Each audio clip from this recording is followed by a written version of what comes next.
They often say that silence is golden. But sometimes, silence isn't golden. It is a gathering storm. A storm that can flatten an empire built on lies. For 10 years, Amelia Hayes had cultivated silence, nurturing it the way she nurtured the rare orchids in her greenhouse. It was her sanctuary, her shield, the quiet reward for surviving a life that had once been deafeningly loud with the sounds of other people's expectations and her own silent screams. Her life now, in a cozy corner of Portland, Oregon, was a masterpiece of tranquility. The air in her small but successful botanical shop, Serene Sprouts, always smelled of damp earth and new beginnings. Every pot was in its place, every leaf was tended to, a small, orderly universe she had built with her own 2 hands, a universe where she was anything but useless. The past was a different country, one she had fled without so much as a backward glance. It was a land of polished marble floors that echoed her lonely footsteps, of glittering chandeliers that illuminated her insecurities, a land ruled by her ex-husband Marcus and his formidable mother, Eleanor Vancer. It was a place where her worth was measured by the perfection of her dinner parties and her ability to disappear into the background. And when that world had spit her out, it had branded her with a single, searing word: useless. On a rainy Tuesday afternoon, as the gentle drumming of water on the glass roof of her shop played a familiar, soothing rhythm, that old world came crashing back. Her phone buzzed, displaying an unknown number with a Boston area code. She almost ignored it. But some ghost of an instinct, a relic from a life where she had to anticipate every crisis, made her answer. Silence greeted her for a moment, then a shaky, hesitant breath. "Amelia?" The voice was thin, frayed with a desperation that was utterly foreign to it. But Amelia knew it instantly. It was the voice of Isabella, the brilliant, ambitious lawyer who had become the new Mrs. Vancer, the woman who was everything Amelia was not, the woman who had taken her place. Amelia's heart didn't race. Instead, it grew heavy, a cold stone sinking in her chest. The ghosts of the past didn't just knock on her door. They were on the line, weeping. Isabella, the powerful, the accomplished, was crying. She spoke in fractured sentences, words tumbling over one another about audits and foundations and family ruin. And then came the phrase that shattered Amelia's carefully constructed peace. "Please, Amelia," Isabella begged, her voice cracking into a sob. "You're the only one who can help us." The irony was so thick, so suffocating, it was almost a joke. For a long moment, Amelia said nothing. The storm she had held back for a decade was beginning to stir, and she could feel the first, cold drop of rain. It felt like justice. To understand the earthquake that Isabella's phone call had triggered, you must first understand the world that Amelia had escaped. It was a world that existed within the brick and ivy-clad walls of a historic mansion on Beacon Hill, a house that had been in the Vancer family for 5 generations. The air inside smelled of lemon polish, old money, and the suffocating pressure of legacy. For 15 years, this had been Amelia's gilded cage.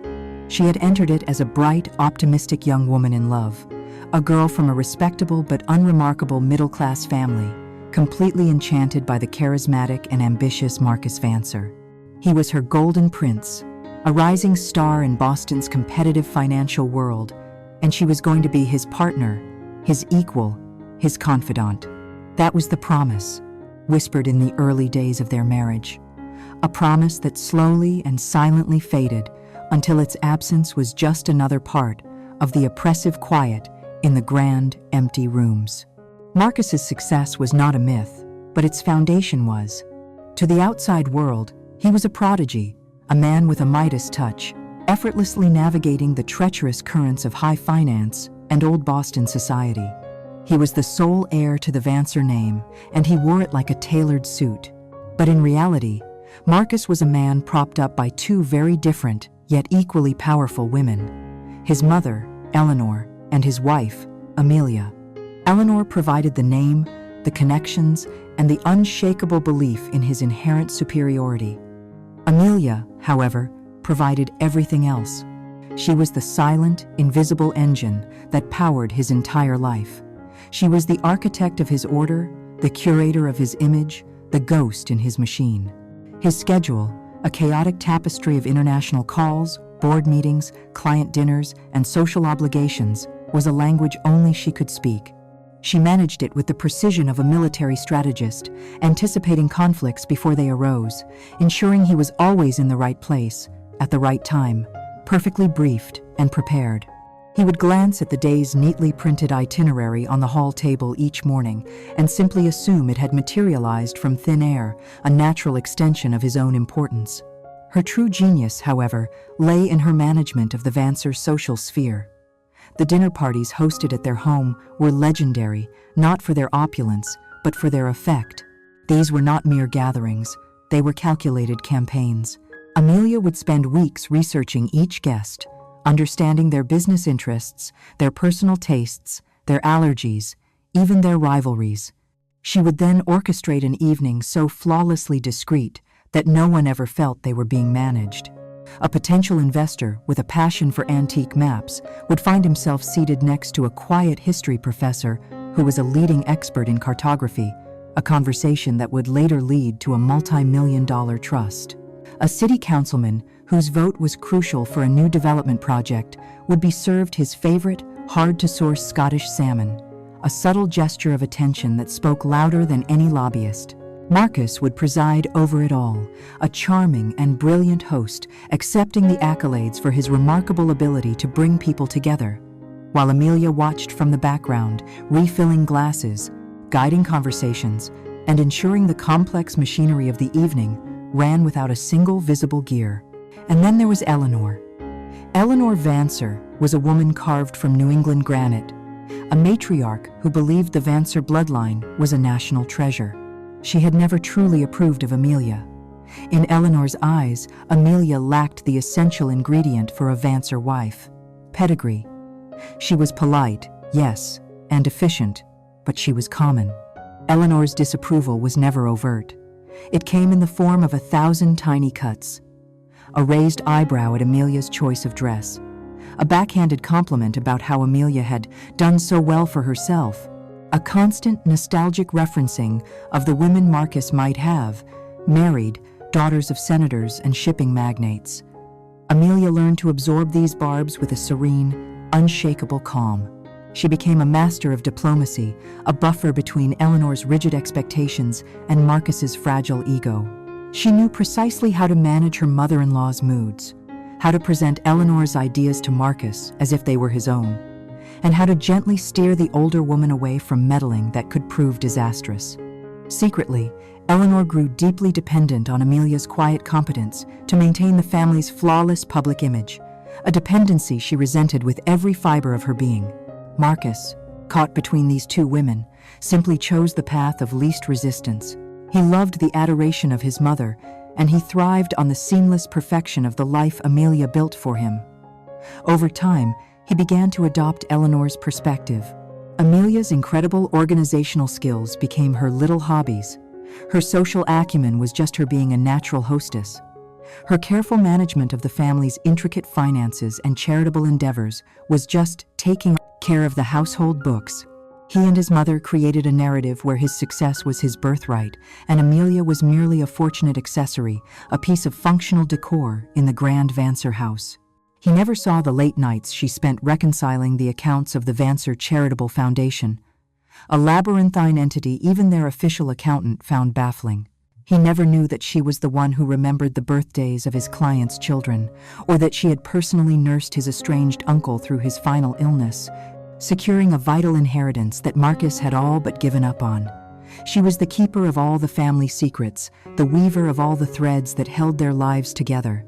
And for her tireless, invisible work, her reward was to be taken for granted, to be slowly erased, until the day came when he looked at her, the architect of his entire world, and saw nothing of value. The cage had been comfortable, but its gilded bars had slowly squeezed the very life and identity out of her, preparing her for the final, casual disposal. The change was not a sudden storm, but a slow, creeping frost. It began in the small ways. Marcus, who once praised her impeccable taste, started to criticize the decor, calling the antiques she had lovingly sourced cluttered and dated. Her celebrated garden, a vibrant tapestry of color and life that had been featured in local magazines, became a pointless patch of dirt that took up too much of her time. The word he began to favor, the word that would soon become his anthem, was unambitious. He would say it with a sigh of disappointment, looking at her as she arranged flowers or balanced the complex household ledgers. "Don't you ever want to do something, Amelia? Something real?" To him, the reality she masterfully orchestrated around him had become invisible. Her tireless work was no longer labor, but a symptom of a simple, uninteresting life. He was a man ascending to a higher plane of existence, and she was an anchor, a beautiful, comfortable, but ultimately dead weight. He became more distant, his business trips growing longer and more frequent. When he was home, he was a ghost at the dinner table, his attention glued to his phone, a faint, unfamiliar smile, sometimes gracing his lips as he typed. Amelia, with the keen instincts of a woman who had spent 15 years studying the moods of one man, knew something was profoundly wrong.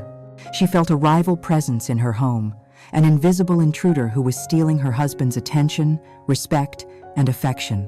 She tried to bridge the growing chasm between them, suggesting vacations, trying to engage him in conversations about his work as she always had, but she was met with a wall of polite indifference. She was a manager speaking to a CEO who had already decided to liquidate her division. The decision had been made, she just hadn't been formally notified. The notification arrived on the evening of their 15th wedding anniversary. Amelia, in a final, desperate act of hope, had planned a quiet dinner at home. She dismissed the staff, cooked his favorite meal herself, a complex coq au vin that took 2 days to prepare, and set the small table in the library, surrounded by the books they had once enjoyed reading together. She wore the dress he had bought her in Paris years ago, a deep sapphire silk that matched her eyes. She was trying to remind him of the woman he had fallen in love with, not the household manager she had become. He arrived 3 hours late. There was no apology, just a weary sigh as he loosened his tie. He carried the scent of a different perfume, a sharp, modern fragrance of citrus and ambition that did not belong in their house. The discovery was as quiet and brutal as the rest of it. While he was upstairs changing, his laptop, left on the library desk, chimed with an incoming email.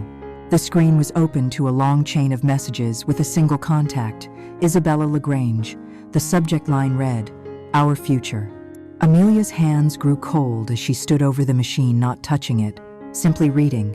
It was all there, in crisp, black and white text. They were not just lovers, they were partners. He praised Isabella's killer instinct in a recent negotiation, her brilliant legal mind. He shared details of his work he had long stopped sharing with Amelia. They talked of future plans, of houses, of travel, of a life he was building entirely separate from hers. The most painful part was reading his descriptions of her. He referred to Amelia as his situation, a legacy obligation he had to handle delicately. In one email he wrote, "Living with her is like living in a beautiful, exquisitely managed museum. You admire the craftsmanship, but you can't wait to get outside and actually breathe. You, Izzy, you're fresh air." When he came back downstairs, dressed in casual clothes, he found her standing exactly where he had left the laptop. Her face was ashen, her expression unreadable. She didn't scream or cry. She simply asked, her voice a fragile whisper, "Who is Isabella?" Marcus didn't flinch. He showed no remorse, no shock, no guilt. He merely looked at her, then at the laptop, and gave a small, almost imperceptible nod, as if confirming a diagnosis. "Isabella," he said, his voice calm and clinical, "is my future." He spoke of the affair not as a betrayal, but as a logical progression, a strategic merger. He said he needed a partner who could challenge him, who operated on his level.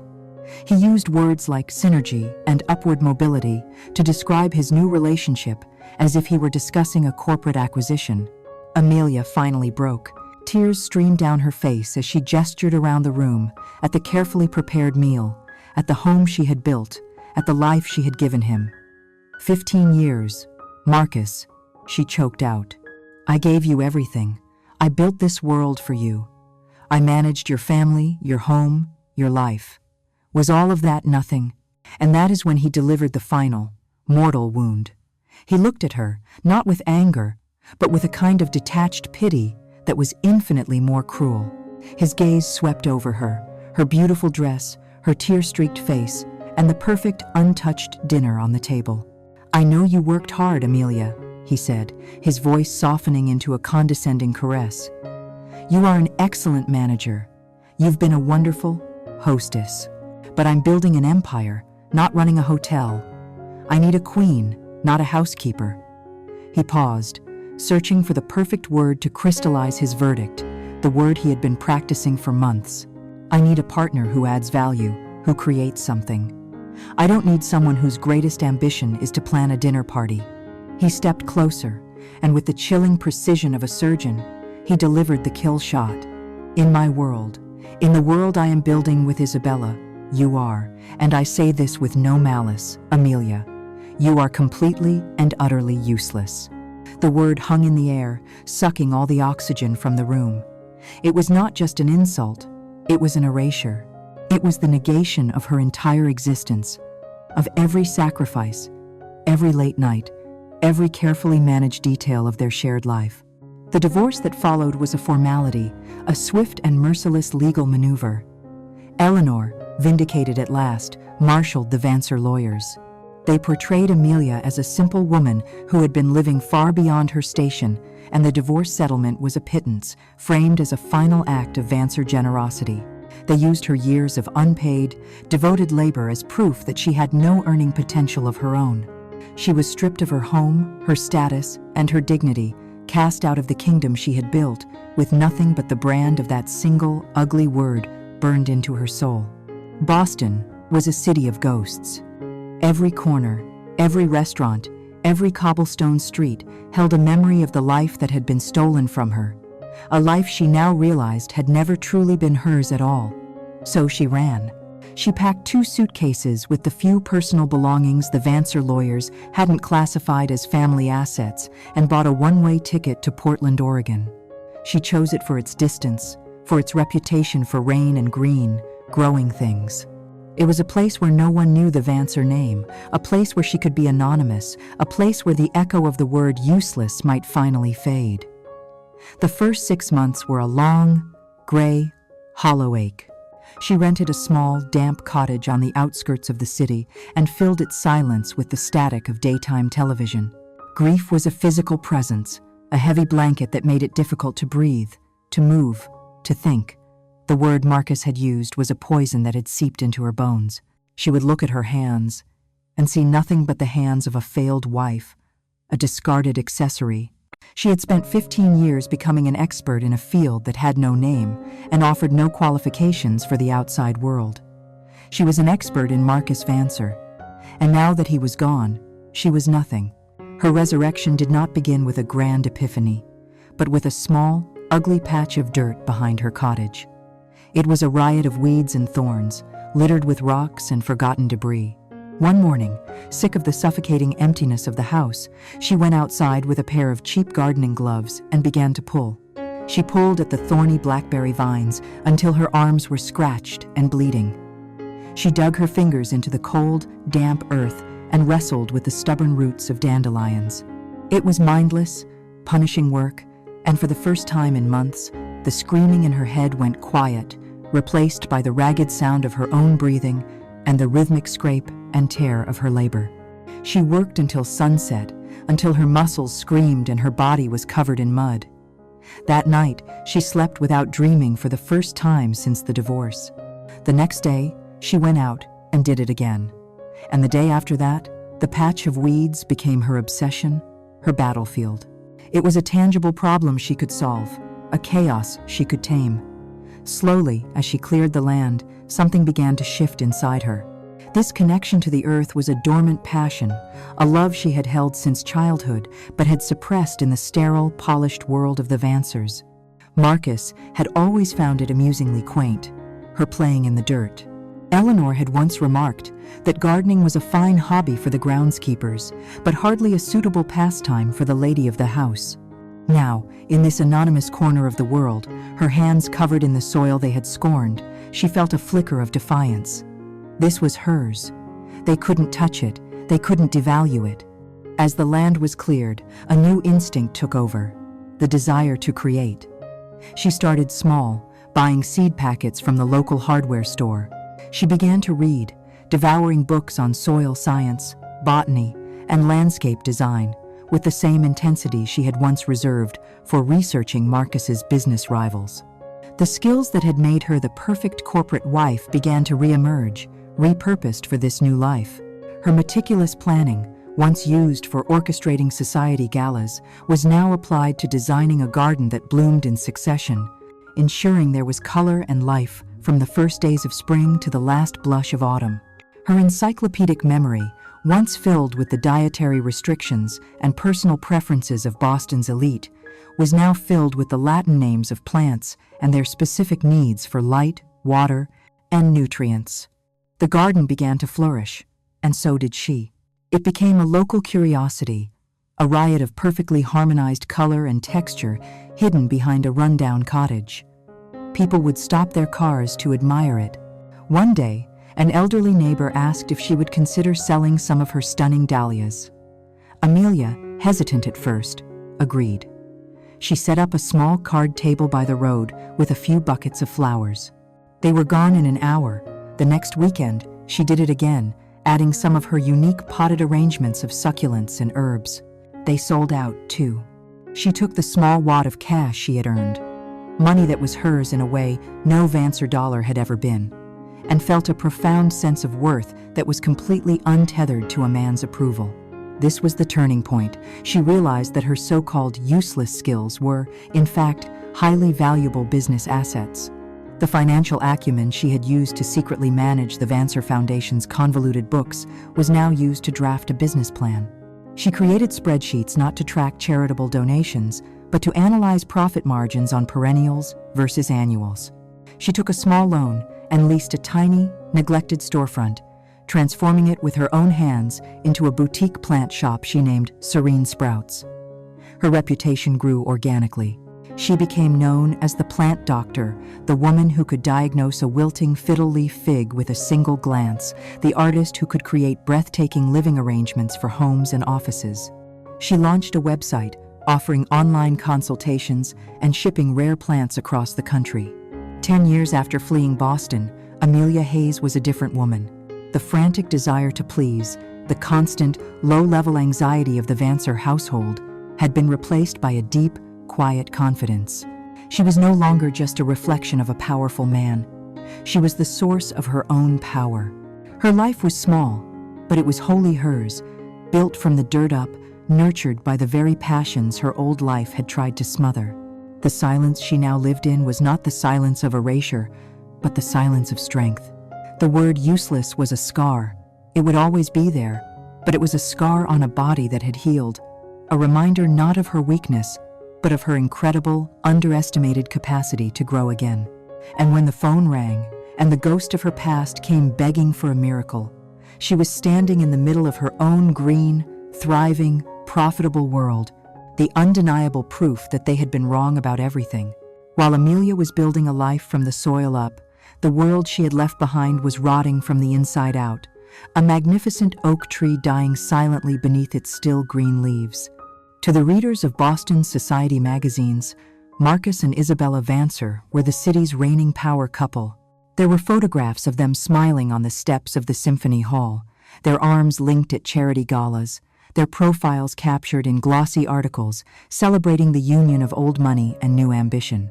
They were the perfect merger, a dynasty renewed. He was the charming, confident scion of a great family. She was the brilliant, beautiful lawyer, his equal in every way. The facade was flawless, meticulously maintained, and an absolute lie. Behind the closed doors of the Beacon Hill mansion, the air was not filled with the laughter of a happy couple, but with the tense, brittle silence of a failing partnership. Isabella had fallen in love with a myth, the myth of Marcus Vancer, the financial genius. She had believed she was marrying a partner, a man whose intellect and drive matched her own. The man she discovered she was actually married to was a hollow construct, a man who had spent his entire life having his path cleared for him by others. Without Amelia's invisible scaffolding, Marcus was unstable, disorganized, and shockingly incompetent. His charm, which worked so well in a ballroom, was useless when faced with a complex spreadsheet or a looming deadline. Isabella first noticed it in the small things. Marcus would promise a client a detailed proposal by a certain date and then completely forget about it until the panicked client called. It would fall to Isabella to stay up all night, using her sharp legal mind to hastily draft the document, salvaging his reputation while he slept soundly, oblivious. She found herself constantly managing him, subtly correcting his errors in conversations and re-explaining complex financial concepts he should have mastered years ago. She was not his partner. She was his handler, his editor, and his ghostwriter. The role felt eerily familiar, and she began to understand that she had not won a competition against Amelia. She had simply been hired for the same unpaid, all-consuming job, only with a different title. The financial pressure began to mount almost immediately. Marcus lived the life of a man for whom money was an abstract concept. He bought cars, watches, and art with an impulsiveness that terrified Isabella, a woman who had worked her way through law school and understood the value of a dollar. When she tried to discuss a budget, he would wave her off dismissively, saying, "Vancers don't do budgets." But the money was no longer flowing as effortlessly as it once had. Investments that Amelia had quietly managed were now underperforming due to neglect. Accounts were overdrawn. Calls started coming in from angry creditors. The seamless financial universe that Amelia had curated, a universe that had allowed Marcus to live like a king without ever having to check the balance of the royal treasury, was breaking down. And then there was Eleanor. The matriarch had initially welcomed Isabella, seeing her as a more suitable, high-status daughter-in-law. But Eleanor's approval was transactional. She expected results. She expected the Vancer name to continue its flawless ascent. As cracks began to appear in Marcus's professional life, Eleanor's gaze turned on Isabella. Her comments were veiled but sharp, delivered with a condescending smile over tea in the cavernous living room. "It's so interesting," Eleanor would muse. Amelia never seemed to have any trouble keeping Marcus's schedule organized. She had a simple knack for it. Or, the donations to the foundation seemed to be down this quarter. Amelia, for all her faults, always knew how to charm the old guard donors. "Perhaps your approach is a bit too corporate." Eleanor didn't miss Amelia the person. She missed the flawless, effortless perfection that Amelia had provided. She saw Isabella, with her Harvard law degree and impressive career, failing at the one job that truly mattered, managing Marcus. The Vancer Charitable Foundation became the focal point of all their anxieties. It was the heart of the family's social power, and, as Isabella was beginning to suspect, a significant source of their off-the-books personal income. It was also in a state of catastrophic disarray. Under Amelia's care, it had been a model of efficiency. Isabella, trying to get a handle on it, found herself lost in a jungle of files and ledgers. Amelia's system was a work of idiosyncratic genius, a complex web of cross-referenced accounts, color-coded files, and handwritten notes that were utterly impenetrable to an outsider. It was a system built on 15 years of institutional knowledge. Marcus, in his arrogance, had tried to streamline it after Amelia left, a process that had amounted to him throwing out files he didn't understand and merging accounts that should have been kept separate. He had taken a Swiss watch and smashed it with a hammer, and now he was demanding that Isabella somehow piece it back together. The arguments between them grew more frequent and more vicious. Stripped of his confidence, Marcus became petulant and cruel. He would lash out at Isabella, blaming her for the chaos. "I thought you were supposed to be the smart one," he would yell. Amelia could handle this with her eyes closed. The use of his ex-wife's name was a deliberate cruelty, a way to wound Isabella where he knew she was most insecure. For Isabella, it was the ultimate humiliation. She, the high-powered attorney, was being told she was less competent than the useless housewife she had replaced. She began to see the truth with sickening clarity. Marcus wasn't a genius. He was a spoiled child who had been passed from the care of a devoted mother to that of a devoted wife. Now, without a full-time, unpaid manager, his life was imploding, and he was trying to pull her down with him. The perfect facade of their life was nothing but a flimsy stage set, and behind it was a vortex of debt, deceit, and desperation. One night, sitting alone in the grand office, surrounded by boxes of the Foundation's chaotic records, Isabella finally admitted defeat. There was only one person on earth who could untangle this mess. The thought of making the call was nauseating, a surrender of every last shred of her pride. But the alternative, she now realized, was so much worse. The catalyst was a single piece of mail. It arrived on a crisp autumn morning, nestled amongst invitations to galas and glossy art auction catalogs. It was a plain, business-sized envelope, but the return address in the top left corner made Isabella's blood run cold. Internal Revenue Service, Department of the Treasury. Her hands trembled as she slid it open with a silver letter opener. The language inside was dry, bureaucratic, and utterly terrifying. It was a formal notification that the Vancer Charitable Foundation had been selected for a full field audit, a comprehensive examination of its financial records and activities for the past 10 fiscal years. It was not a routine inquiry, it was a siege. They wanted everything: donor lists, expense reports, grant, making records, board meeting minutes, and all supporting financial statements. It was, in short, a demand for the one thing the Vancers no longer possessed: order. The fallout was immediate and apocalyptic. Isabella found Marcus in his study, trying to hide the letter under a stack of papers. When she confronted him, his bravado shattered, revealing the panicked, entitled child underneath. He blustered, he deflected. He claimed it was a political attack, a misunderstanding, something his lawyers could make go away. But Isabella, a lawyer herself, knew better. You didn't make the IRS go away. Then Eleanor had arrived, summoned by a panicked call from her son. She read the letter once, her face an unreadable mask of aristocratic composure. She placed it back on the polished mahogany desk and looked at Marcus, her eyes as hard and cold as diamonds. "Your father," she said, her voice dangerously quiet, "spent 50 years building the Vancer name into a symbol of integrity and strength. I will not allow you to burn it to the ground because you were too arrogant to admit you were incompetent." Marcus began to stammer an excuse, but she cut him off with a slice of her hand. "You will fix this," she commanded, her gaze flicking dismissively to Isabella, as if she were a piece of faulty office equipment. "Both of you. If the Vancer name appears in a single headline associated with scandal, I will personally see to it that you are removed from the family trust. I will cut you off, Marcus. You will have nothing but the clothes on your back and your tarnished name. Am I understood?" That was 2 weeks ago. 2 weeks of hell. Isabella had descended into the archives of the Foundation, a paper and dust tomb of Marcus's chaos and Amelia's ghost. She had worked 18-hour days, fueled by coffee and rising panic, trying to piece together the financial puzzle. It was impossible. Amelia's system was a language, and Isabella didn't have the key. There were ledgers filled with entries that made no logical sense, tied to accounts that seemed to vanish and reappear. There were cryptic marginal notes, initials, dates, strange symbols that Marcus had dismissed as Amelia's doodles.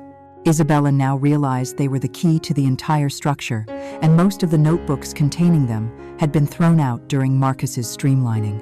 He had not just disorganized the records, he had destroyed the map. What was left was a mountain of incriminating evidence of mismanagement, and worse, transactions that looked suspiciously like embezzlement. He had been using the Foundation as his personal piggy bank, and Amelia's complex system had, either by design or by accident, perfectly obscured it. Now, that obscurity was gone, and only the raw, ugly numbers remained. It was after 3 in the morning when Isabella finally surrendered. She was sitting in the grand, silent office, the IRS letter mocking her from the desk. She was trapped, tied to a reckless, incompetent man under the thumb of a ruthless matriarch, and facing a professional and social ruin that was almost certainly going to end in a courtroom. There was only one path left, one that was so humiliating it made her physically ill to contemplate. She found the number through a private investigator, a grubby but necessary transaction that felt like its own special kind of defeat. She stared at the 10 digits on the screen for a long time, her heart pounding a frantic rhythm against her ribs. Swallowing every last molecule of her pride, she pressed the call button. The voice that answered was exactly as she remembered, yet entirely different.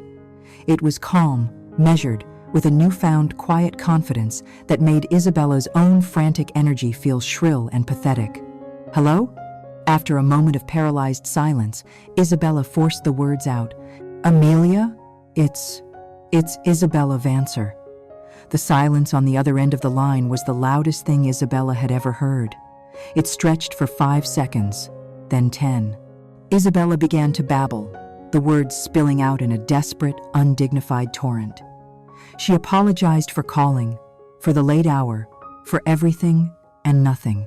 She tried to sound poised, like one professional asking another for a consultation, but her voice cracked, and the carefully constructed facade crumbled into raw, pleading desperation. She laid it all out. The audit, the 10 years of records, the chaos Marcus had created. He didn't understand. Isabella explained, her voice dropping to a conspiratorial whisper. "He didn't understand your system. He called your cross-reference journals household notebooks and got rid of them. He thought your financial codes were shopping lists. Amelia, it's a catastrophe. He's mixed personal expenses, foundation grants, investment accounts. It's all one big tangled mess, and the IRS is going to tear it to shreds. They're going to tear us to shreds." She was openly crying now, the tears she had been holding back for weeks, finally breaking free. "Eleanor is threatening to disinherit him. We'll be ruined. Marcus will be. He'll be destroyed." From her quiet shop in Oregon, surrounded by the peaceful, sleeping forms of her plants, Amelia listened. She heard the words, but she also heard what was beneath them. The terror, the humiliation, the dawning, horrified realization that Isabella had made a terrible bargain. The initial shock of the call gave way to a wave of cold, crystalline clarity. Every insult, every condescending remark, every moment of casual cruelty she had endured, all of it coalesced into this single, perfect moment of leverage. She held their entire world in the palm of her hand. The Vancers, who had deemed her worthless, were now admitting that she was the only one who could save them. She let Isabella's sobs subside, let the silence stretch once more, forcing the other woman to wait, to hang on her every breath. Finally, after a lifetime of waiting, it was her turn to be in control. "You're saying," Amelia said, and her own voice surprised her with its steadiness, its absolute lack of pity, that you have a problem you can't solve, and you want to hire me to fix it. It wasn't a question. It was the opening move in a game they had no idea she was about to win. Amelia did not sleep that night. After the call ended, she sat in the deep silence of her shop, the sweet, earthy scent of orchids and damp soil, a stark contrast to the acrid smell of the past that had just been unearthed. There was a tempest of emotions inside her, a bitter satisfaction, a surge of old pain, a cold, thrilling pulse of power. But as the hours passed and the moon traced its silver path across the greenhouse glass, one feeling rose above all others: clarity. For 10 years, she had been a ghost, a woman who had allowed her story to be written and then brutally erased by others. Now, the authors of that story were begging her to write the final chapter. The decision was not whether to accept, but how. Vengeance, she realized, was not a dish best served cold. It was a dish best served with a legally binding contract and a non-negotiable invoice. By dawn, she had drafted her terms. It was a masterpiece of corporate warfare, disguised as a consulting agreement. She did not write it as a wounded ex-wife, but as a highly specialized independent contractor about to engage with a toxic and high-risk client. Every clause was a scalpel, designed to cut away their power and deliver it directly into her hands. She opened her laptop, the glow of the screen illuminating a face that was now calm and resolved, and began to type the email that would serve as her declaration of war. Her first condition was financial, and it was designed to be a slap in the face. She set her fee at a figure so outrageously high it would make Marcus's eyes water, a sum equivalent to the entire generous settlement they had forced upon her in the divorce, multiplied by 10. It was the price of a decade of her life, the cost of her pain, monetized. Furthermore, 50% of the total was to be wired to her account as a non-refundable retainer, before she would even look at a single document. The message was clear. Her time was no longer free. Her expertise was no longer a domestic service to be taken for granted. If they wanted her mind, they would have to pay a price that reflected the scale of the disaster they had created. Her second condition was the core of her strategy, the hollow belly of the Trojan horse. She demanded complete and unrestricted digital access to every financial record the Vancer family possessed, stretching back not 10 years, but 20. This was the masterstroke. She wasn't just asking for the Foundation's books. The condition explicitly stated she required access to Marcus's personal investment portfolios, Eleanor's private trust accounts, their credit card statements, their offshore holdings, everything. She justified this with cold, unassailable logic in her proposal. The Foundation did not operate in a vacuum, she wrote. Its financial activities were intrinsically linked to the family's personal financial ecosystem. To identify and isolate the irregularities for the audit, I must be able to trace the flow of funds across all related entities. To do my job effectively, I must have the complete, unedited picture. Anything less would be professional malpractice on my part. It was a brilliant checkmate. To refuse was to admit they were hiding something. To accept was to hand her the keys to every secret room in their kingdom. The third and final condition was a calculated move to establish absolute control. All communication, without exception, was to be funneled through Isabella. There were to be no calls, no emails, no contact of any kind from Marcus or Eleanor. If they had a question, they would ask Isabella. If they had a message, they would give it to Isabella. Amelia would not be subjected to Marcus's blustering rage or Eleanor's manipulative charm. This clause did three things. It positioned her as the untouchable authority in the arrangement. It insulated her from their direct emotional warfare, and most strategically, it forced Isabella into the role of her unwilling lieutenant, creating a single, controllable channel of information deep inside enemy territory. She sent the email at 9 a.m, Boston time. Then she went about her day, watering her plants, advising a customer on the proper care of a bonsai tree, her outward demeanor a perfect mask of tranquility. The response came late that afternoon, not as an email, but as a phone call from Isabella. Her voice was strained, breathless. "Amelia, we've received your proposal. I trust you've read it carefully," Amelia replied, her tone neutral, as if discussing the weather. The fee is," Isabella stammered. "It's astronomical. It's non-negotiable," Amelia said calmly. "And the access to their personal accounts? Marcus is refusing. He says it's an invasion of privacy, that it's vindictive." Amelia took a slow breath, letting the silence hang. "My terms are not vindictive, Isabella. They are professional. The numbers are connected. I'm sure as a lawyer, you understand the concept of discovery. I cannot untangle the threads if you only allow me to see half of the tapestry. If he cannot agree to full transparency, then I cannot agree to help. You have my answer. I wish you the best of luck with your audit." She made a move to end the call, a calculated bluff that she knew would land. "Wait." Isabella's voice was sharp with panic. "Wait. Please. Eleanor, she's here. She wants to talk to you." "My terms are clear," Amelia said, her voice turning to ice. "No contact with Eleanor or Marcus. All communication goes through you. If you put her on this phone, the deal is off, permanently." A muffled shouting could be heard in the background, Marcus's furious, impotent rage. Then another voice, Eleanor's, low and commanding, silencing him. After a long moment of tense silence, Isabella came back on the line, her voice hollow with defeat. "She agrees," Isabella whispered. "Eleanor agrees to everything. She says to pay you. She says to give you whatever you need. Just fix it." They saw it as a hostile but necessary business deal. They saw a bitter ex-wife extorting them for money and a moment of petty power. They believed that once their mess was cleaned up, she would take her blood money and vanish back into obscurity. They could not possibly comprehend the truth. They were not hiring a consultant. They were hiring their executioner, and handing her the blueprints to the gallows. That evening, a notification popped up on Amelia's laptop. It was a confirmation from her bank of a wire transfer. The amount was staggering. Moments later, an email arrived from Isabella. It contained a single, encrypted link to a secure server and a password. The subject line read, "Access." As Amelia clicked the link, a digital gateway opened, and the entire, secret, sordid financial history of the Vancer family began to download onto her hard drive. The horse was inside the city walls.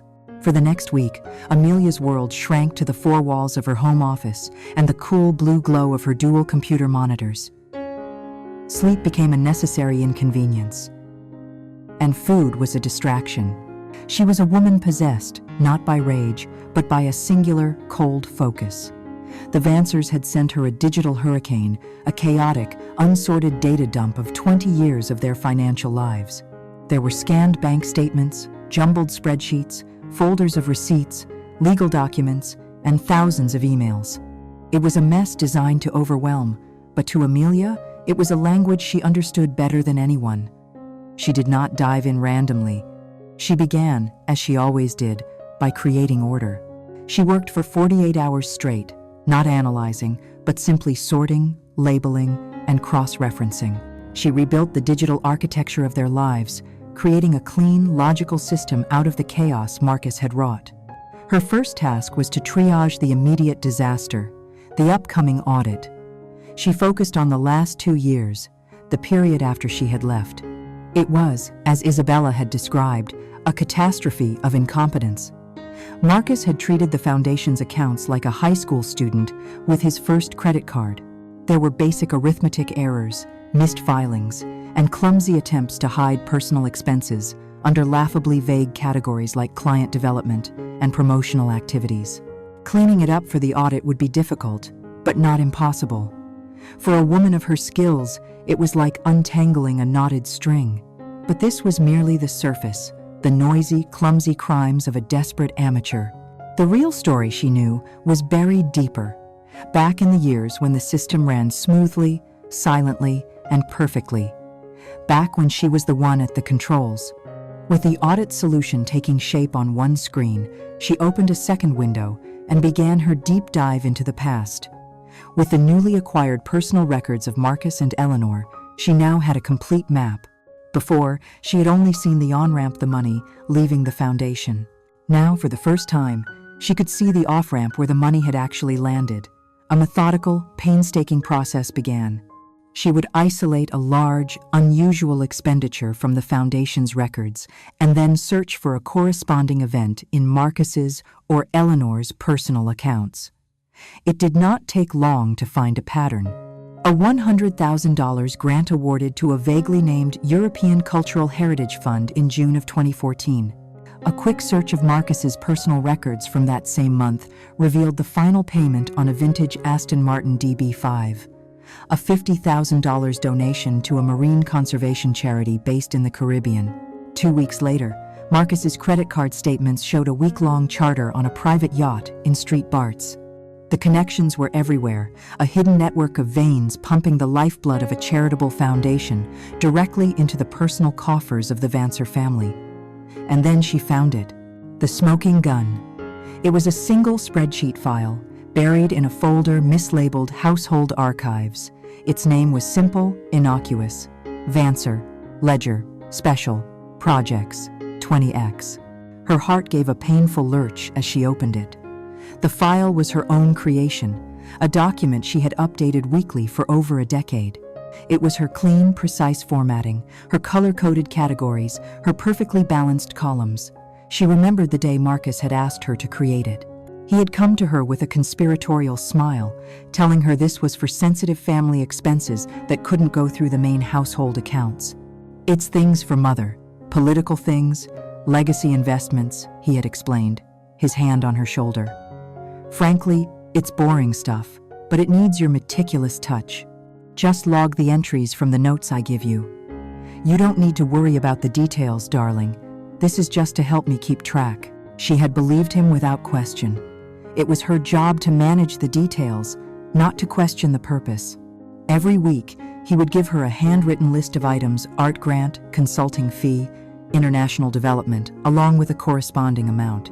She would dutifully enter them into her spreadsheet, balancing the books to the penny, creating a flawless, parallel accounting system for what she believed were legitimate, if private, family dealings. She was the perfect, trusting, and efficient cog in their machine.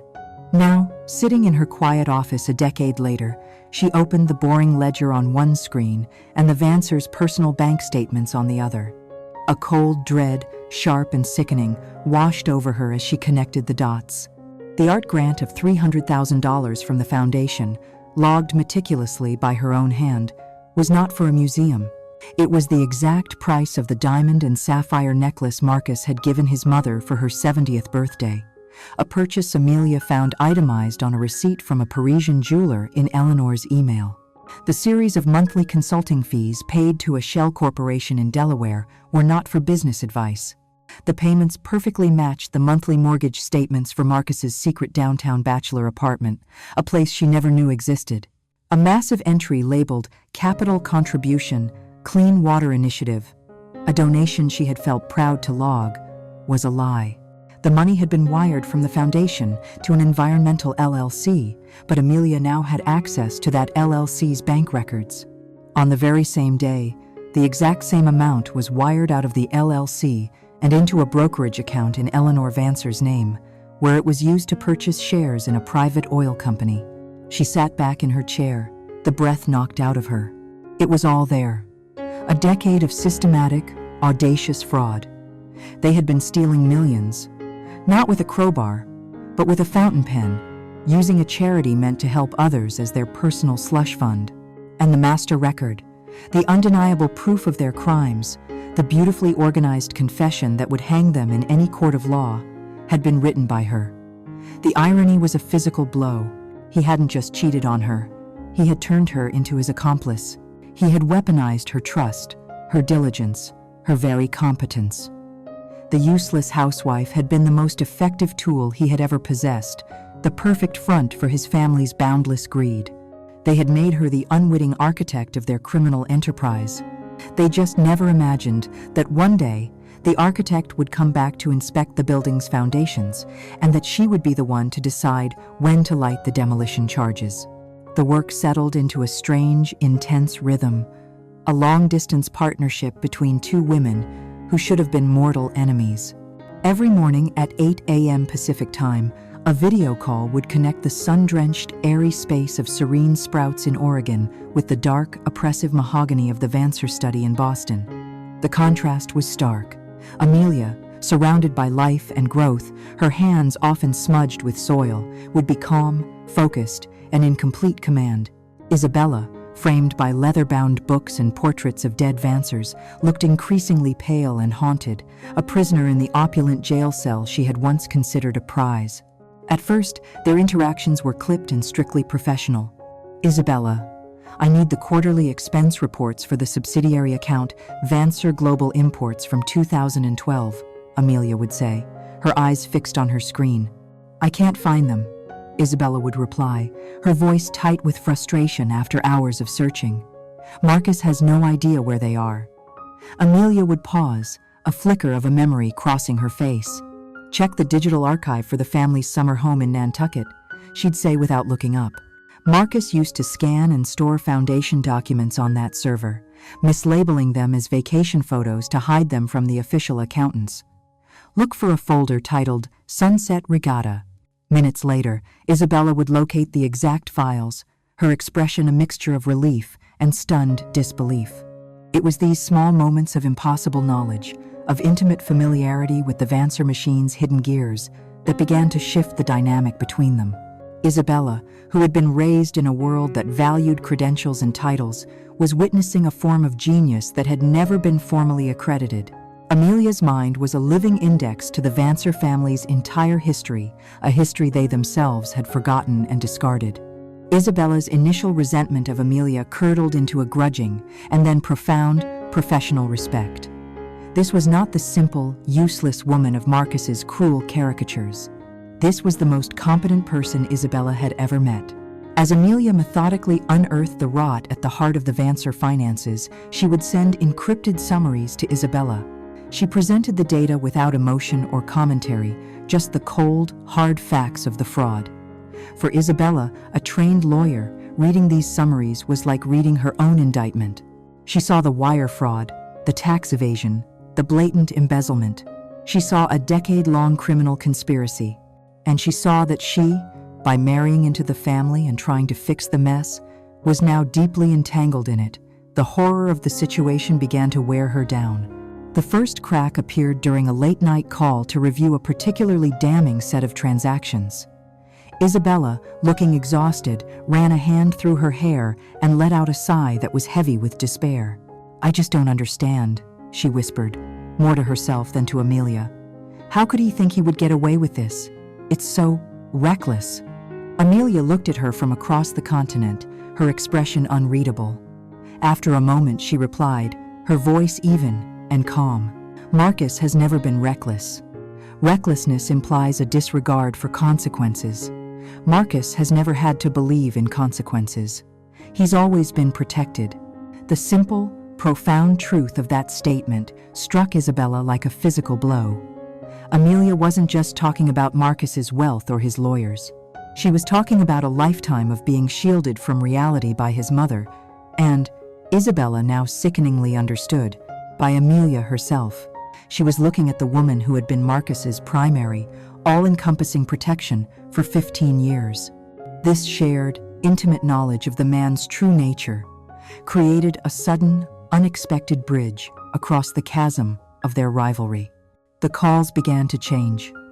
After the business was concluded, Isabella would linger. She started talking, hesitantly at first, then with a torrent of frustration. She spoke of Eleanor's constant, passive-aggressive criticism, of Marcus's temper tantrums when faced with the consequences of his own actions. She confessed the suffocating loneliness of being the only sane person in a gilded asylum. "He paints this picture of himself to the world as a titan of industry," Isabella said one night, her voice dripping with a bitterness Amelia knew all too well. "But in reality, I spend my days chasing after him like a frantic parent, cleaning up his messes, placating the people he's offended. I thought I was his partner. I'm just the help." Amelia listened. She did not offer sympathy. She did not say, "I told you so." She simply provided the quiet, non-judgmental space for Isabella to finally speak the truth. In Isabella's exhausted confessions, Amelia heard the echoes of her own past, the same slow, soul-crushing realization that she was not loved, but utilized. She was not a partner, but a function. She saw that Isabella, the sharp, brilliant lawyer from a world away, had been ensnared in the exact same trap, just baited with a different kind of cheese. Marcus hadn't wanted a more ambitious wife. He had just wanted a new, upgraded utility, one with a law degree who could fix a different set of problems. The alliance was never spoken of, but it was forged in these late-night conversations.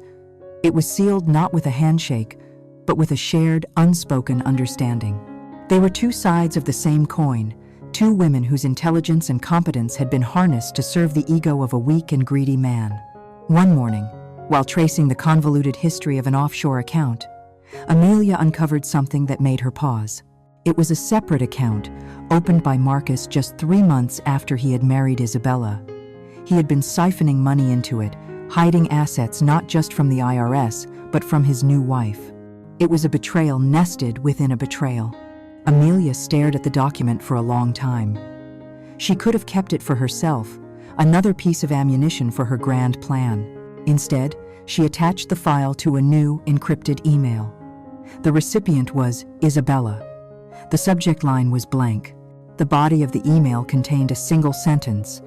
"I believe this document falls outside the scope of the audit, but I thought you should have it for your own records." She hit send.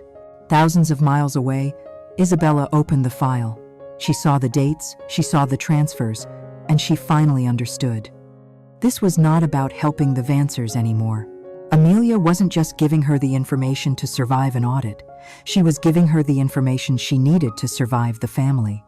The war had a new front, and Amelia had just armed her most unlikely soldier. The final weeks of Amelia's work, were a period of intense monastic focus. She was no longer an archaeologist of past crimes, but a creator, an architect of consequence. From the mountain of data, she constructed two distinct narratives. The first was a report she privately named The Alibi. It was a work of brilliant, defensive accounting. It took the tangled chaos of Marcus's mismanagement and repackaged it as the result of a systematic but ultimately misguided administrative transition. It used complex but technically legal loopholes to recategorize the most egregious personal expenses as legitimate, if poorly documented, foundation expenditures. It was a dense, jargon-filled, 300-page document designed to be both overwhelming and plausible. It was a masterpiece of obfuscation, a thick fog of numbers and legalese designed not to reveal the truth, but to exhaust the person looking for it. It was just good enough to pass a preliminary audit, to make the Vancers look like sloppy elites, not calculated criminals. It was the sedative she would use to put the watchdogs to sleep. The second report was the truth.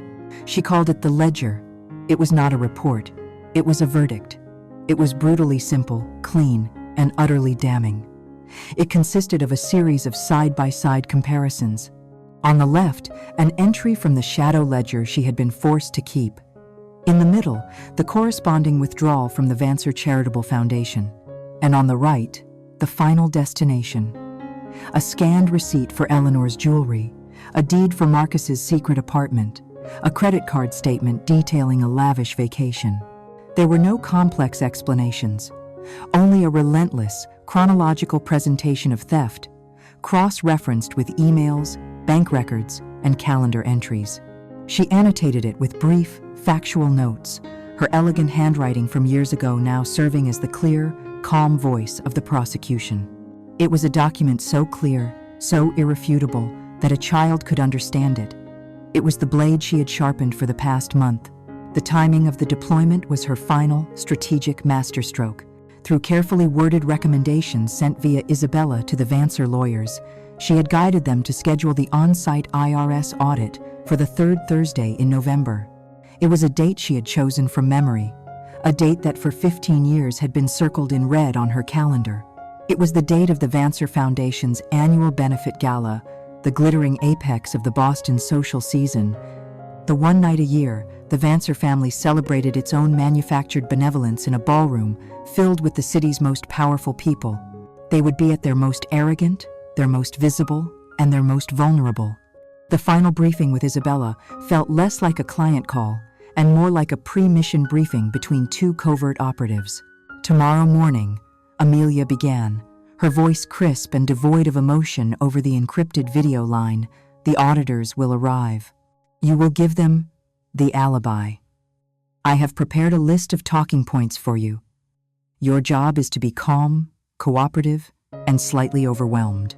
You are the competent new wife, trying her best to clean up a predecessor's messy system.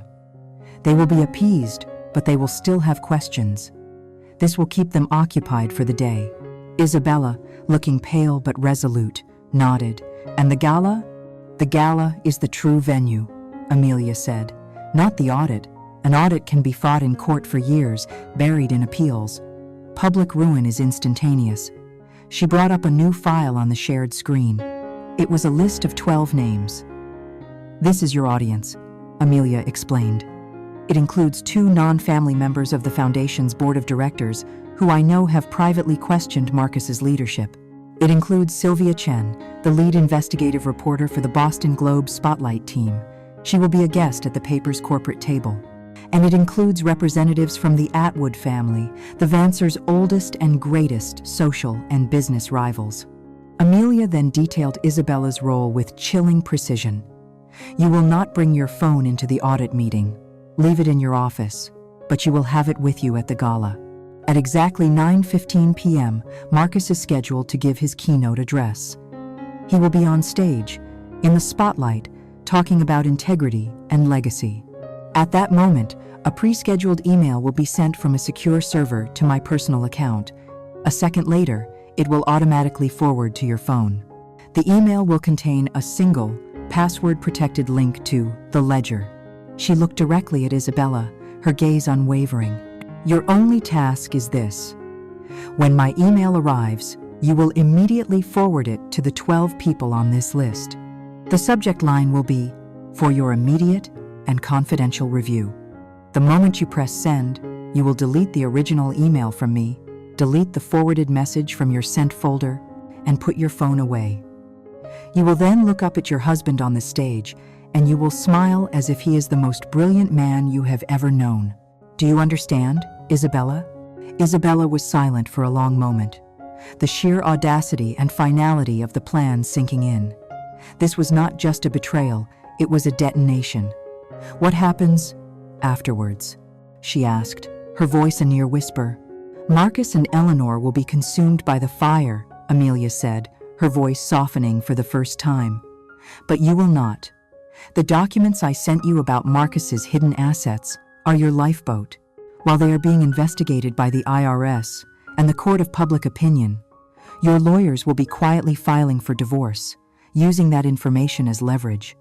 You will escape, financially intact. You will be seen as yet another victim of the Vancer deception. You will be free." The night of the gala was a study in contrasts. In Oregon, Amelia sat in her quiet living room, a cup of herbal tea warming her hands, her laptop open on the coffee table. She was the calm eye of the hurricane she was about to unleash. In Boston, Isabella stood before a full-length mirror, a vision in emerald green silk, her hands trembling as she fastened a diamond clasp around her neck. She was the beautiful, elegant bomb. Downstairs, Marcus adjusted his tuxedo, beaming with pride and relief. He believed the worst was over. "Ready to remind them all who we are, my dear," he said, kissing Isabella's cold cheek.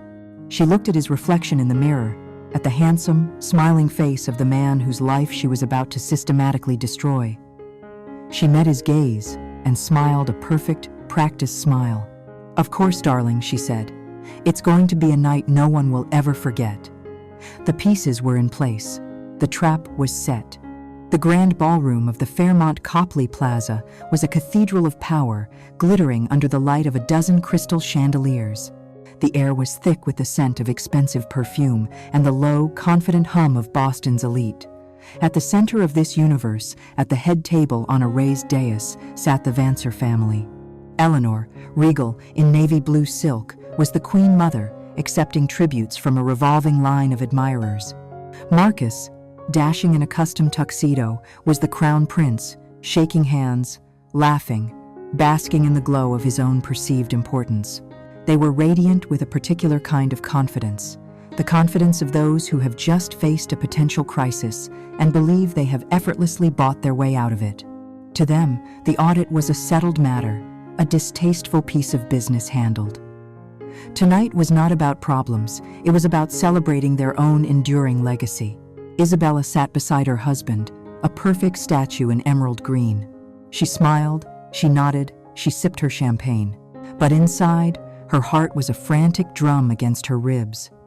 She was acutely aware of the small, impossibly heavy clutch in her lap, the cold metal and leather that contained the instrument of their destruction.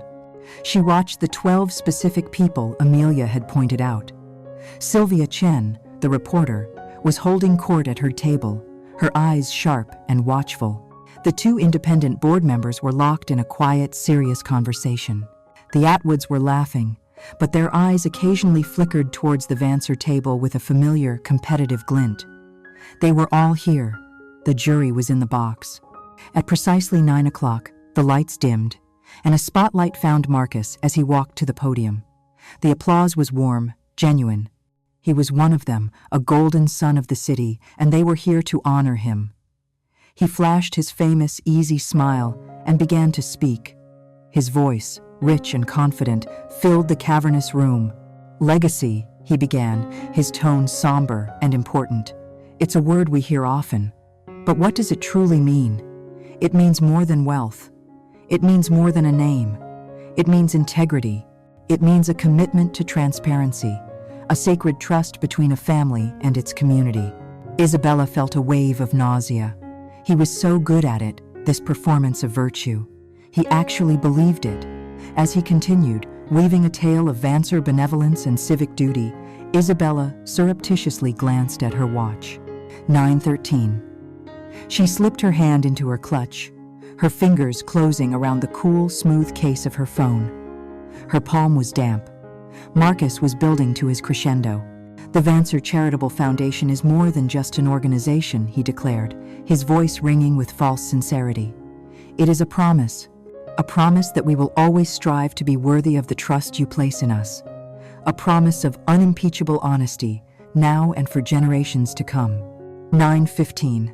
She felt it. A single, silent vibration against her fingertips. It was time.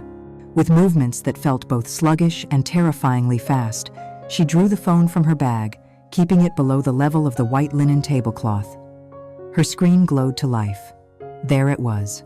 An email from an account she didn't recognize. Her fingers, slick with sweat, almost fumbled the passcode. She opened the message. The link to the ledger was there, waiting. She took a steadying breath, her training as a lawyer kicking in, her mind focusing on the mechanics of the task. Forward. Paste the list of 12 recipients. Type the subject line, "For your immediate and confidential review." Her thumb hovered over the send icon.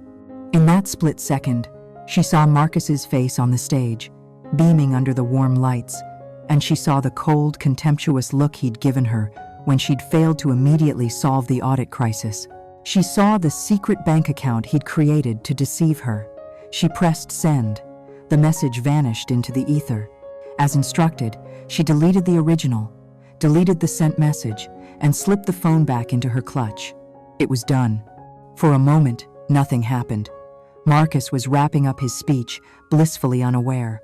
Then, a single phone screen lit up across the room. It was Sylvia Chen. Isabella watched as the reporter's professional smile dissolved, replaced by an expression of intense, predatory focus. Her head bowed down, her thumbs began to move furiously. Then another screen lit up, at the board members' table. One of them, a stoic old man named Arthur Paddington, blinked, adjusted his glasses, and leaned over to show the screen to his colleague. His colleague's jaw went slack. At the Atwood table, a young man laughed, thinking it was a joke, until his father snatched the phone from him, his face turning pale. A change began to ripple through the ballroom. It was not a sound at first, but a cessation of sound. The ambient murmur of the crowd faltered. The polite, feigned attention on the speaker collapsed as, one by one, people were drawn to the small, glowing screens that were multiplying like fireflies in the dark. The whispers started, quiet at first, then growing in volume and urgency. It became a low, persistent roar, the sound of a scandal being born in real time. On stage, Marcus faltered. He could feel the room slipping away from him. His confident words about future generations were being swallowed by the rising tide of gossip. He tried to speak louder, a desperate edge creeping into his voice. But no one was listening anymore. The entire room was in motion, people turning to each other, pointing at their phones, their faces a mask of shock and delicious, vicarious outrage. He looked to his mother, his eyes wide with panic. Eleanor was staring, her face a thundercloud of fury at the gross disrespect being shown to her son. Then Arthur Paddington, the board member, stood up, walked deliberately to her chair, and without a word, placed his phone on the table in front of her. Isabella watched as Eleanor looked down. She saw the old woman's eyes narrow in confusion, then widen in dawning horror. She saw the blood drain from her face, leaving behind a waxy gray pallor. The iron control, the aristocratic composure she had maintained for 80 years, shattered into a million pieces. Her hand flew to her mouth, a silent, strangled gasp. Her empire of lies was on fire, and she was watching it burn on a 5-inch screen. Marcus saw his mother's face, and in that instant, his world ended. The applause line he had been about to deliver died in his throat. The microphone screeched. He stared out at the sea of faces, no longer friends, no longer allies, but a mob of judges. He searched for his wife's face, the one person who was supposed to be his anchor in any storm. He found her. Isabella was looking directly at him. Her face was not panicked. It was not angry. It was perfectly, terrifyingly calm. She held his gaze for a single, devastating moment, and in the cool, clear depths of her eyes, he saw not the love of a wife, but the final, impartial judgment of an executioner. He didn't know the how or the why. He only knew the who. It was over. The grand ballroom of the Fairmont Copley Plaza was a cathedral of power, glittering under the light of a dozen crystal chandeliers. The air was thick with the scent of expensive perfume and the low, confident hum of Boston's elite. At the center of this universe, at the head table on a raised dais, sat the Vancer family. Eleanor, regal in navy blue silk, was the Queen Mother, accepting tributes from a revolving line of admirers. Marcus, dashing in a custom tuxedo, was the Crown Prince, shaking hands, laughing, basking in the glow of his own perceived importance. They were radiant with a particular kind of confidence, the confidence of those who have just faced a potential crisis and believe they have effortlessly bought their way out of it. To them, the audit was a settled matter, a distasteful piece of business handled. Tonight was not about problems. It was about celebrating their own enduring legacy. Isabella sat beside her husband, a perfect statue in emerald green. She smiled, she nodded, she sipped her champagne. But inside, her heart was a frantic drum against her ribs. She was acutely aware of the small, impossibly heavy clutch in her lap, the cold metal and leather that contained the instrument of their destruction. She watched the 12 specific people Amelia had pointed out. Sylvia Chen, the reporter, was holding court at her table, her eyes sharp and watchful. The 2 independent board members were locked in a quiet, serious conversation. The Atwoods were laughing, but their eyes occasionally flickered towards the Vancer table with a familiar, competitive glint. They were all here. The jury was in the box. At precisely 9 o'clock, the lights dimmed, and a spotlight found Marcus as he walked to the podium. The applause was warm, genuine. He was one of them, a golden son of the city, and they were here to honor him. He flashed his famous, easy smile and began to speak. His voice, rich and confident, filled the cavernous room. Legacy, he began, his tone somber and important. It's a word we hear often, but what does it truly mean? It means more than wealth. It means more than a name. It means integrity. It means a commitment to transparency, a sacred trust between a family and its community. Isabella felt a wave of nausea. He was so good at it, this performance of virtue. He actually believed it. As he continued, weaving a tale of Vancer benevolence and civic duty, Isabella surreptitiously glanced at her watch. 9:13. She slipped her hand into her clutch, her fingers closing around the cool, smooth case of her phone. Her palm was damp. Marcus was building to his crescendo. The Vancer Charitable Foundation is more than just an organization, he declared, his voice ringing with false sincerity. It is a promise that we will always strive to be worthy of the trust you place in us. A promise of unimpeachable honesty, now and for generations to come. 9:15. She felt it, a single, silent vibration against her fingertips. It was time.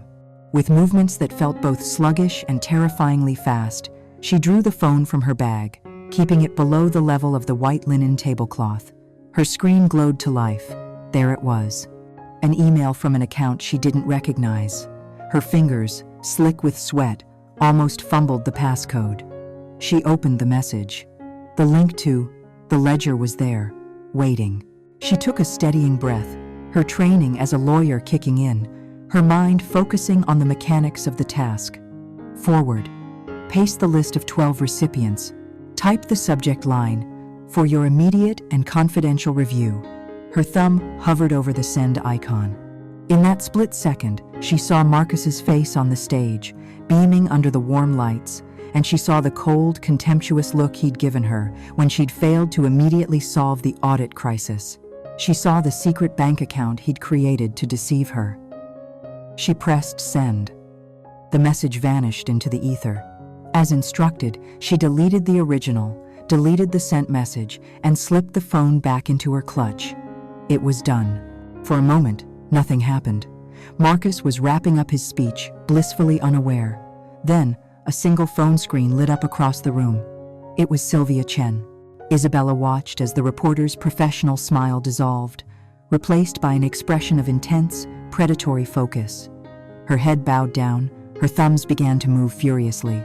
Then another screen lit up, at the board members' table. One of them, a stoic old man named Arthur Paddington, blinked, adjusted his glasses, and leaned over to show the screen to his colleague. His colleague's jaw went slack. At the Atwood table, a young man laughed, thinking it was a joke, until his father snatched the phone from him, his face turning pale. A change began to ripple through the ballroom. It was not a sound at first, but a cessation of sound. The ambient murmur of the crowd faltered. The polite, feigned attention on the speaker collapsed as, one by one, people were drawn to the small, glowing screens that were multiplying like fireflies in the dark. The whispers started, quiet at first, then growing in volume and urgency. It became a low, persistent roar, the sound of a scandal being born in real time. On stage, Marcus faltered. He could feel the room slipping away from him. His confident words about future generations were being swallowed by the rising tide of gossip. He tried to speak louder, a desperate edge creeping into his voice, but no one was listening anymore. The entire room was in motion, people turning to each other, pointing at their phones, their faces a mask of shock and delicious, vicarious outrage. He looked to his mother, his eyes wide with panic. Eleanor was staring, her face a thundercloud of fury at the gross disrespect being shown to her son. Then Arthur Paddington, the board member, stood up, walked deliberately to her chair, and, without a word, placed his phone on the table in front of her. Isabella watched as Eleanor looked down. She saw the old woman's eyes narrow in confusion, then widen in dawning horror. She saw the blood drain from her face, leaving behind a waxy, gray pallor. The iron control, the aristocratic composure she had maintained for 80 years, shattered into a million pieces. Her hand flew to her mouth, a silent, strangled gasp. Her empire of lies was on fire, and she was watching it burn on a 5-inch screen. Marcus saw his mother's face, and in that instant, his world ended. The applause line he had been about to deliver died in his throat. The microphone screeched. He stared out at the sea of faces, no longer friends, no longer allies, but a mob of judges. He searched for his wife's face, the one person who was supposed to be his anchor in any storm. He found her. Isabella was looking directly at him. Her face was not panicked. It was not angry. It was perfectly, terrifyingly calm. She held his gaze for a single, devastating moment, and in the cool, clear depths of her eyes, he saw not the love of a wife, but the final, impartial judgment of an executioner. He didn't know the how or the why. He only knew the who. It was over. The implosion of the Vancer dynasty was not loud and violent, but swift and devastatingly quiet, like a building collapsing in on itself. The morning after the gala, Sylvia Chen's article ran on the front page of the Boston Globe, a meticulously detailed exposé, complete with screenshots from The Ledger. The story was a digital wildfire. By noon, the district attorney's office and the IRS had both issued statements announcing formal investigations into the Vancer Charitable Foundation and the Vancer family's personal finances. The family name, once a synonym for Boston Brahmin integrity, became an overnight shorthand for greed and corruption. Marcus and Eleanor became prisoners in their Beacon Hill mansion, their social invitations rescinded, their calls unreturned, their world shrinking to the size of their own guilt and recrimination. They were ruined, not by a market crash or a business failure, but by the quiet, methodical work of a woman they had deemed insignificant. In Oregon, Amelia followed the news with a detached sense of finality. There was no joy, no triumphant gloating. There was only the quiet, profound satisfaction of a long, unbalanced equation finally being solved. She had not sought to destroy them, but to force them to face the truth. The world was now doing the rest. She had taken their most powerful weapon, their reputation, and turned it to ash. Her work was done. She returned her full attention to her own life, to her plants, her customers, and the peaceful, orderly world she had built. The Vancers, for the second time, were in her past. A month later, a package arrived. It was a thick, formal envelope delivered by a courier from a prestigious Boston law firm that was not affiliated with the Vancers. Her first thought was that it was a subpoena, a final, desperate legal attack, but inside, there was no threat. There was a brief, legally worded letter, a small, handwritten note on elegant cream-colored stationery, and a cashier's check. Amelia sat down, her hands suddenly unsteady as she looked at the amount on the check. It was for a sum of money so large it seemed fictional, an amount that could buy her shop, the building it was in, and the entire city block 10 times over. It was exponentially more than the already exorbitant fee she had charged. Her eyes fell on the handwritten note. The handwriting was sharp, precise, and unmistakably Isabella's. It was not a letter between friends, it was a communiqué between allies. "Amelia," it began, "enclosed is the final payment for your services, along with a discretionary bonus for exceptional results. I also wanted to thank you. The documents you provided, specifically regarding assets concealed after our marriage, proved to be of invaluable use." In the midst of the larger scandal, the Vancer family was highly motivated to avoid any further public litigation. My divorce was settled quickly, quietly, and as you can see, very favorably. I have relocated to London to head a new international division for my firm. I wish you all the best in your future endeavors. Sincerely, Isabella Lagrange. Amelia leaned back in her chair, the check and the note resting on the table in front of her. And for the first time since this all began, she laughed. It was a genuine, surprised, and deeply appreciative laugh. The final twist was not one she had planned, but it was the most perfect one of all. Isabella had not simply been her instrument of revenge. She had been a brilliant strategist playing her own, parallel game.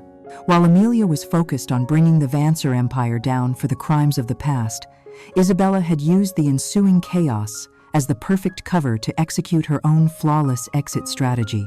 She had leveraged the public scandal and the private proof of Marcus's marital fraud to negotiate an escape so profitable it was essentially a corporate buyout of her failed marriage. The discretionary bonus wasn't a gift. It was a commission. It was one professional acknowledging the brilliance of another. Amelia looked out her window at her thriving garden, a world of her own making. The men who had run her life had been so convinced of their own superiority, so busy classifying the women around them as either decorative or useful, that they had never once stopped to consider that these women might be intelligent. They had underestimated Amelia's memory and her methodical patience. They had underestimated Isabella's ambition and her capacity for ruthless self-preservation. They had seen wives, but they were dealing with queens, each moving the pieces on the board to secure her own kingdom. The Vancers were not just brought down by their crimes, but by their own staggering blindness. Amelia picked up the check, the paper cool and heavy in her hand. It was not a reward for her pain, but it was a form of reparations. It was the closing statement in a long and silent trial. Her justice had been served, and in the process, she had accidentally funded the liberation of the very woman who had taken her place. There was a beautiful, unexpected symmetry to it all. She thought of the long years of silence, of being invisible, of absorbing insults and tending to the needs of ungrateful people, and she knew the lesson of her story with absolute certainty. Never underestimate the silence of someone who has endured for too long, because when they finally decide to speak, their voice is not just words, it is a judgment. And when they finally decide to act, their actions can rewrite the world. Thank you for listening. Join us next time on GIA Day TNHUS, where every family story holds a truth no one dares to speak.